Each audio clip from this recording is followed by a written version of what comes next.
don't forgive me for this trap shit. Sergeant Smack make it backflip. Telly Hank did with the action. With the Vato speaking Spanish. Frank Matthews, how I vanish. Poof.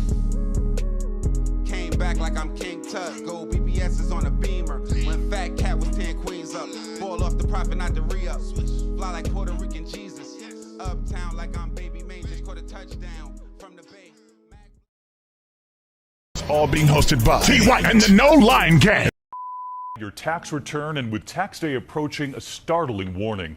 Tens of thousands of Americans scammed, even the police fooled on this one. Detectives tracked down the ringleaders of an elaborate tax fraud scam. The main target are searching 2 locations right now as part of a tax fraud investigation. Well, most of you are already receiving tax documents either in the mail or online. It means the IRS is ready for tax season. You are getting ready for tax season, and scammers are ready as well. Want to give a shout out to T.Y. That's our homie right there. Happy birthday. Police say tax refund fraud is the new crack cocaine for criminals. That's over $2,000 in cash. Sure as it's tax time, the scammers roll up their sleeves and, you know, they're waiting to rip you off. Oh, yeah, it was cool. Everybody came out and fucked with me. I'm finna go get fucked up now for real, though. More Duke there was here, I could get fucked up like I wanted to. Now I'm finna go turn up. Yes, sir. Yes, sir. Turn up. A post on a shade room / media takeout type website by the name of atlnightspots.com would say about Travis D'Angelo White, or T White, quote, T White got hot in Atlanta from flossing on Instagram and Twitter, so he had a going away party and moved to Houston. That's where he got popped. T had a 3-year run, but he recently got busted and now he's locked up in Houston. Back in the year of 2010, they would contend that one of their insiders would say that T White suddenly entered the scene, balling out in clubs across the country from Atlanta to Los Angeles. The post will continue to read, we're told aside from blasting his Benjamins and possessions all over social media, T White was far from laying low, always buying over 100 bottles of champagne and making it rain on strippers. Almost in the essence of BMF, who had come to the city and fucked it up before them, you can still see evidence online of T and his No Line Gang tearing the clubs in the city up and across the country. And if we were to compare the two groups, T White would be what Big Meech was to BMF to the No Line Gang. Come on. Hey, it was some famous, it was some girls that came in here and said that. Sound all right. It's Thursday, September 29th at Onyx is the official Welcome to Atlanta BET Awards weekend kickoff. Welcome to Atlanta where the players play and we ride on them things like every day. And it's all being hosted by T White and the No Line Gang. Yeah, this your boy T White. No Line Gang will be in the building. You already know what time it is when we hit the strip club. It's T White and the No Line Gang, and they're set to show you how to make it rain, ladies. And we're set to pay some bills Thursday night at Onyx. It's when you don't want to miss. Know this. Doors open at 10. I urge you to get there early because Onyx will need a Brinks truck this Thursday night for all the money that's coming through. It's T White and the No Line Gang. Thursday night for the BET Awards weekend kickoff. And Onyx is set to be on blaze. This Thursday, September 29th at Onyx is the official Welcome to Atlanta BET Awards weekend kickoff.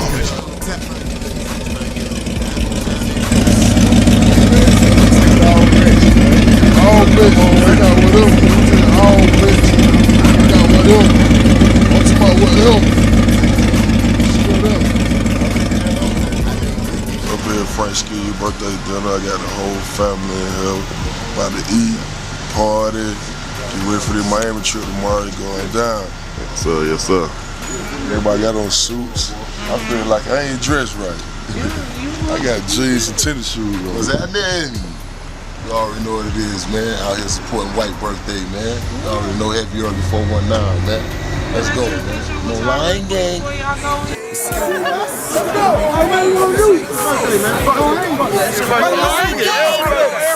Everybody go. Niggas is fucking the fuck shit, man. Niggas is on fuck, nigga. I'm on 3 probation. Niggas are 2 deep, 100 deep, don't give a fuck, nigga. What is 2 deep? Fuck your ass up, nigga. One thing about it, we ain't about to flex on the camera for nobody, nigga. Keep on Come around here and take something you want to, nigga. Grove Street. No lie, nigga. Fuck you, nigga. Now, another similarity that T's No Line Gang would have with the Black Mafia family, besides they were doing the same exact thing in the same exact city at the same exact time, it would be the leadership of the two groups, with guys as charismatic as Big Meech and T. White at the head. It's almost easy to forget it was an entire crew. And just as Meech would speak on unity in one of his very rare interviews, I want to say on Smack DVD, where he would explain with BMF that it didn't matter if you was the junior boss or the butler.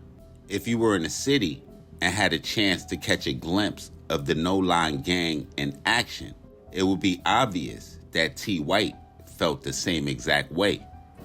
To me, a real leader is one that want to see the whole team win, not just, the leader. You're only as strong as your team. Shit, you got a weak team, shit, that reflect the leadership. People respected me because they saw how I treated the team, the different positions I put people on the team, and, I never cared about, holding my homie down so he don't be more successful than me, more popular than me. That's what them leaders with ego problems and shit, man. They want to help their people, but they don't want to help them to the point to where their people can pass them or get more money than them. And, that's some sucker shit. But, shit, if the team winning, shit, I'm winning. If I'm winning, the team winning. Shit, I want everybody. By the time the authorities would catch up with the 29-year-old T. White in 2015, the rumors surrounding the No Line Gang CEO would be through the roof, with many beginning to coin him the king of income tax fraud, with some insisting that T and the gang hit for one of the biggest licks in tax scam history, with the wildest of all of the rumors being that in between that 3-year time period, that T. White would file or be connected to 23,994 tax refunds, totaling an outrageous $46.3 million. Now, exactly how outrageous is that, you ask? Now, if that happens to truly be the case, that would mean that between the years of 2010 and 2013, that T. White would make slightly more than LeBron James or Dwayne Wade would make on the court within that time period. Now, before y'all hop in the comment box to get at me, I'm talking about the revenue solely made from them playing on the court. I'm not talking about endorsements, because with either one of them, they probably made more money off the court in endorsements than they actually made playing in the NBA. But if we're solely talking about the revenue that they would make from playing on the court, T. White would slightly have them beat, with both of them making a little over $14 million in the 2010-11 season and a little over $15 million in the 2011-2012 season. Then they would get bumped up to $17 million in 2012 and in 2013. Now, when you add those numbers up, it's going to be right around $46 million. Now, that would kind of put them even, but where T had them beat is they had to pay taxes. He didn't. When you even hear a number that high, it's easy for the mind to say that it's impossible. And you even get evidence of that when at his trial, the government would say that it was closer to 10 million. But when you kind of look back at exactly what the No Line Gang was able to do at that time, from plastering the strip clubs to flying what it looked like would have been a plane full of dudes across country, on top of looking at exactly how the government tracked that specific crime during that time. It makes you wonder, is it impossible? Someone else's social security number and an online tax filing website. A red flag for fraud. We're living the high life by stealing people's identities and scamming the IRS out of at least $100 million. They use the money to buy fancy cars and jewelry. They stole millions of dollars, blowing the cash on luxury cars like this $200,000 Bentley coupe seized by federal agents. Had to do what's known on the street as the drop. Someone else's tax refund dropped onto a fraudster's debit card.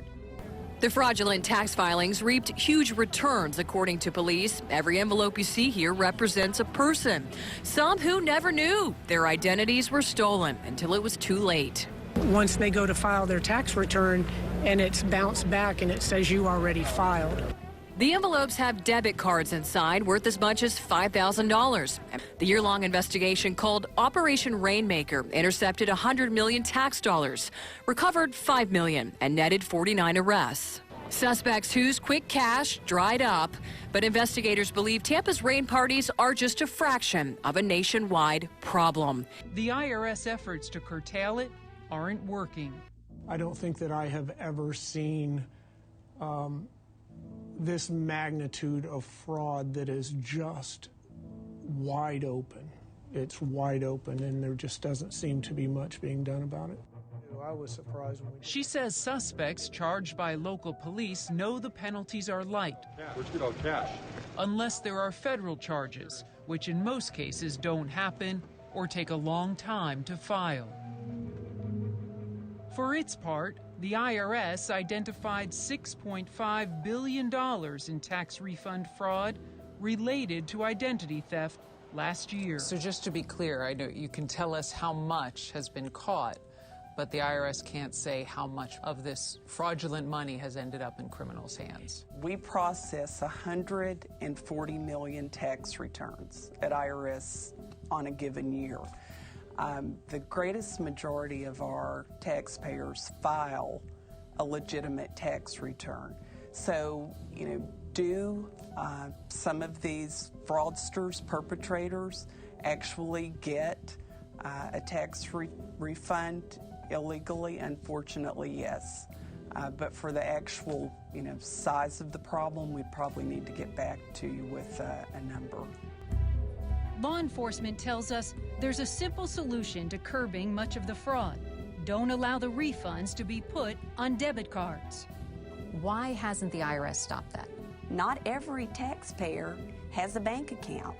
And so the debit cards that are issued by a third-party provider are a legitimate way for taxpayers to get their refund. The IRS does not verify information entered on the return before issuing the refund.